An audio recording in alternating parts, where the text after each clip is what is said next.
10 जुलाई 2016 Taipei में दो आदमी एक बैंक के प्रवेश द्वार पर जा रहे हैं। उन्होंने मेडिकल मास्क और फिशर हेड पहन रखे हैं। उनमें से एक प्रवेश द्वार की रखवाली कर रहा है, जबकि दूसरा एटीएम के सामने खड़ा है। वह कुछ नहीं करता, न तो कार्ड से पैसे निकालता है, न ही उसे उड़ाने की कोशिश करता है। वह बस इंतजार करता है। फिर अचानक कुछ अजीब होता है।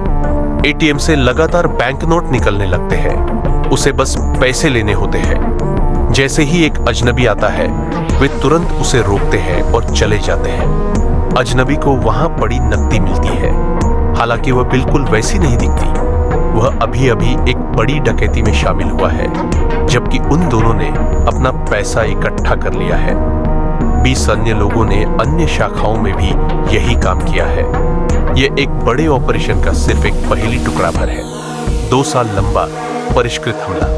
ताइपे में उस रात उन्होंने और उनकी टीम ने एक महत्वपूर्ण गलती की, जिसकी उन्हें भारी कीमत चुकानी पड़ेगी। कार्बनाक, एक गेम चेंजर साइबर सुरक्षा कंपनी, कास्परस्की लैब्स की डॉक्यूमेंट्री श्रृंखला tomorrow on. Carbonac was a game changer, I think. Poof.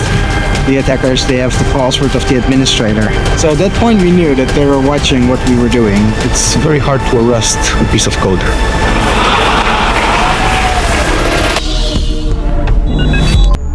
के आधार पर यह कहानी सामने आई। डार्कनेट डायरीज ने इस हैक की वास्तविक घटनाओं का खुलासा किया, लेकिन हमले में शामिल बैंकों और कर्मचारियों के नाम कभी सार्वजनिक नहीं हुए। इसलिए कहानी को समझाने के लिए हम मैक्सिम नाम के एक काल्पनिक चरित्र का उपयोग करते हैं। हमला कैसे शुरू हुआ? 8 अप्रैल, एक सामान्य मंगलवार। मैक्सिम एक यूक्रेनी बैंक में काम करता है, एक सम्मानित कर्मचारी, लेकिन उसे विंडोज अपडेट इंस्टॉल न करने की बुरी आदत है। जैसे ही वह अपनी कॉफी पीता है, उसे अपने सहकर्मी सर्गेई से एक ईमेल आता है, जिसमें एक वर्ड डॉक्यूमेंट अटैच है।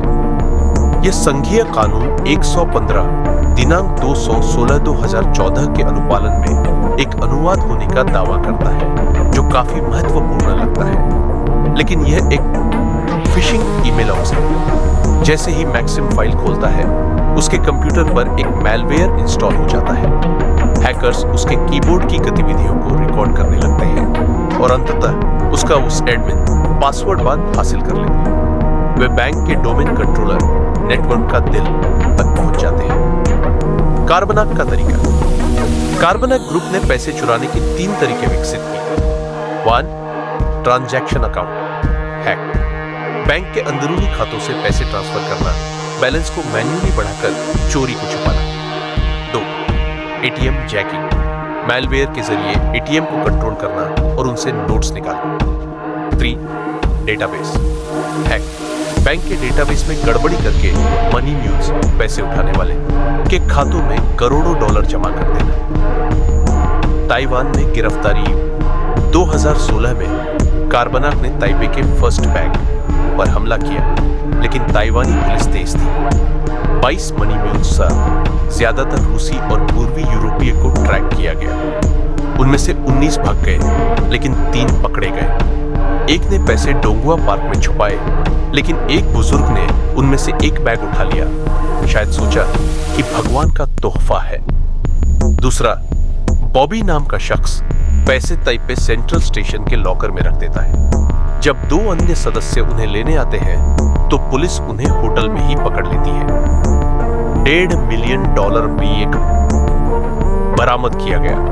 मास्टरमाइंड की पहचान 2018 में स्पेन के एलिकांटे में डेनिस बन नाम का एक यूक्रेनी नागरिक गिरफ्तार हुआ।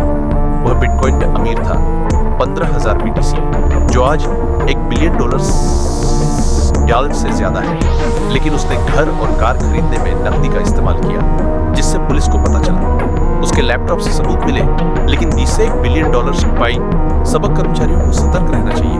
मैक्सिम ने विंडोज अपडेट नहीं किया था, जिससे हैकर्स को मौका मिला। साइबर सुरक्षा महत्वपूर्ण है। कार्बनाक जैसे समूह अत्याधुनिक तकनीक का उपयोग करते हैं। अंतरराष्ट्रीय सहयोग जरूरी। कास्परस्की, यूरोपोल, FBI और ताइवानी पुलिस ने मिलकर काम किया। यह कहानी दिखाती है कि कैसे एक छोटी सी लापरवाही करोड़ों का नुकसान करा सकती है।